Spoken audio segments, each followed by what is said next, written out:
March 1963. A factory floor in Warren, Michigan. A squat, boat-hulled vehicle rolls out under the fluorescent lights. 4 wheels. Steel hull. A turret mounting twin machine guns. It looks compact, almost modest. Nothing about it suggests ambition.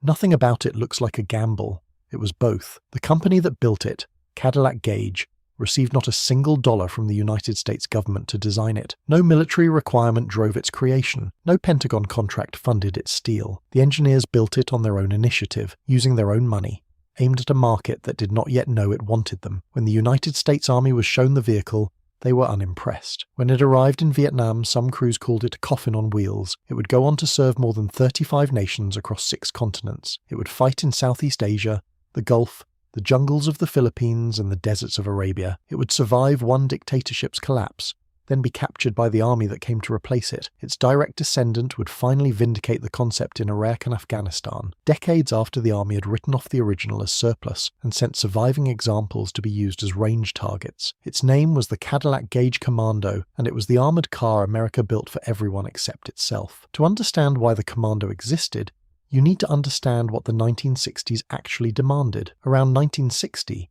dozens of nations were emerging from colonial rule with no military infrastructure and no budget for expensive European hardware. They needed armored vehicles that were affordable, simple to maintain, and built from parts they could already source through American military assistance programs. The Soviet alternatives came with political conditions attached. The European alternatives came with price tags that closed the conversation.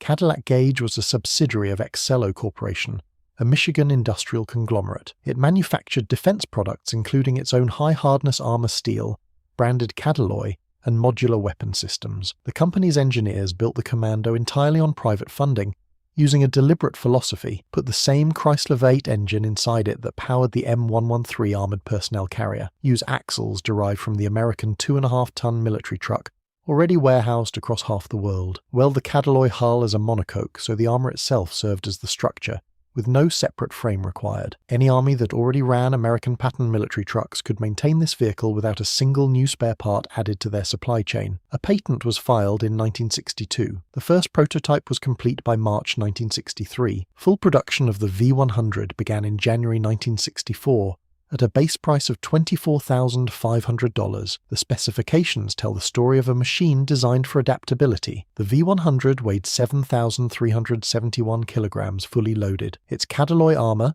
ranging from 6.4 to 9.53 millimeters of angled steel, stopped 7.62 millimeter ball ammunition from all directions. Optional applique armor upgraded frontal protection to defeat 50 caliber ball rounds. 80 gallons of fuel gave a road range of approximately 640 kilometers. Top speed reached 100 kilometers per hour. The vehicle was fully amphibious without preparation, propelled by wheel rotation through water at 5 kilometers per hour. Run-flat tires allowed 56 kilometers of continued movement after puncture. What made the Commando genuinely unusual was its modular armament architecture. The turret could accept twin 7.62mm machine guns, a 50 caliber M2HB heavy machine gun combined with a secondary light machine gun, a 20mm autocannon, or a 90mm gun capable of engaging armored vehicles, TOW anti-tank missiles, an 81mm mortar, and a 76mm tank gun using the complete turret of the British Scorpion were all available configurations. The United States Air Force variant deleted the turret entirely and fitted an open-topped parapet where crews could mount whatever combination of weapons the mission required. One hull, unlimited configurations, that was the pitch, and the pitch was real. Before we get into where this vehicle actually fought, if you are finding value in this content, hit subscribe. It costs nothing, and it helps the channel grow. Vietnam was where the Commando earned its reputation and its nickname simultaneously. The Army of the Republic of Vietnam, the ARVN, received the first XM706 models from 1963, making South Vietnam the vehicle's first operational customer. United States Army military police units specifically requested V-100s for convoy escort, but were initially denied and forced to borrow vehicles from the South Vietnamese. That changed in July 1967, when V-100s finally joined the 720th and 504th Military Police Battalions of the 18th Military Police Brigade, whose men had previously escorted convoys through ambush country in open gun jeeps. Company B of the 504th, the Roadrunners, operated on Highway 19 between Queenon and Pleiku, the same road where the French had lost an entire column in 1954. Their experience with the V-100 was not uniformly positive. Crews reported chronic malfunctions with the twin machine guns and persistent trouble with the engine starter in the field. Some sections stopped using the vehicles on that route entirely by mid-1968. Company C, operating from Anki on the same highway, had better results, including an engagement where the hull protected an entire crew from a mine detonation that would have killed every man in an unarmoured vehicle. The vehicle's reputation in American service was, at best, complicated. The Tet Offensive of January 31, 1968 changed everything. At Tan Son Nhut Air Base, 7 Viet Cong and North Vietnamese Army battalions, approximately 1,500 fighters, struck the perimeter held by the 377th Security Police Squadron. 5 security policemen at Bunker 051, Sergeants Louis Harold Fisher, William Sear, Charles Hebron, Roger Mills, and 21-year-old Alonzo Coggins, the sole survivor of the 5, held their position against repeated assault. All 5 received the Silver Star. 962 enemy bodies were counted inside and immediately outside the perimeter. At Bien Hoa Air Base, Captain Reginald Maisie Jr., operations officer of the 3rd Security Police Squadron, drove through enemy fire to organize the defense against the 274th Viet Cong Regiment. Wounded, he continued directing forces until killed by a rocket-propelled grenade at approximately 0430 hours. Captain Maisie received the Air Force Cross posthumously, the first ever awarded to a non-aviator in the history of the United States Air Force. The V-100 was not yet at those bases when Tet struck. That absence was the lesson. When delays in M1117 armoured personnel carrier deliveries left air installations without mobile armoured defence, planners accepted 60 XM706 E2 Commandos as an emergency substitute.